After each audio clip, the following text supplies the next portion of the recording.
My name is Elisa Isaacs Bailey, and I am a member of Goba Memorial United Methodist Church in Greencastle, Indiana, where I am blessed to serve on the leadership team as well as the worship planning team. I love my church, and I am very fortunate that my church is a reconciling congregation and has been since the 80s. We're proud of our tradition, but more than that, we're simply doing what we feel Jesus calls us to do, loving and accepting all people, and making a place in our hearts and in our church for people who feel called to follow God and to transform the world.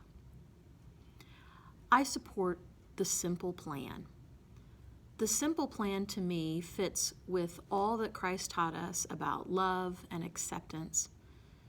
Christ, who mentions nothing about homosexuality in any of the four Gospels. I also support the simple plan because I feel it is the most Wesleyan of the plans, since we are called to love God and to do no harm. I can tell you what that harm feels like. That harm feels like the state of Indiana legalizing same-sex marriage, dashing from the courthouse to your church only to be told that you can't be married there. Yes, you're a member. Yes, we love you. Yes, we know you and your partner have been in a committed relationship for 11 years. But we can't marry you because the minister would get in trouble, possibly lose his job, and the church could be punished. It made me feel less than. It made me feel less loved, less welcome. I can also tell you what that harm feels like as someone who has felt called to ordination for most of her adult life. As I checked through the requirements for a candidate for ordination, I realized that, yes, this call that I was feeling fit with what the United Methodist Church was looking for. And since the United Methodist Church in my area is painfully short of ordained ministers to fill pulpits, I thought this must be the right place and the right time.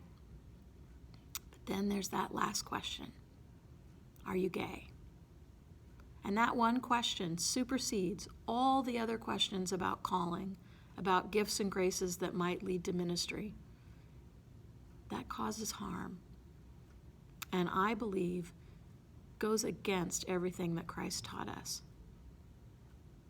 I urge the delegates, and I urge anyone listening to this to support the simple plan. And I hope you will join me in praying for all those gathered at General Conference, for those who are there as witnesses, that their hearts may be shielded, and that they might be witnesses to groundbreaking justice in our denomination. And I hope you'll join me in praying for the delegates, that God's grace may cover all that happens there, and that we might finally be one church united in Christ.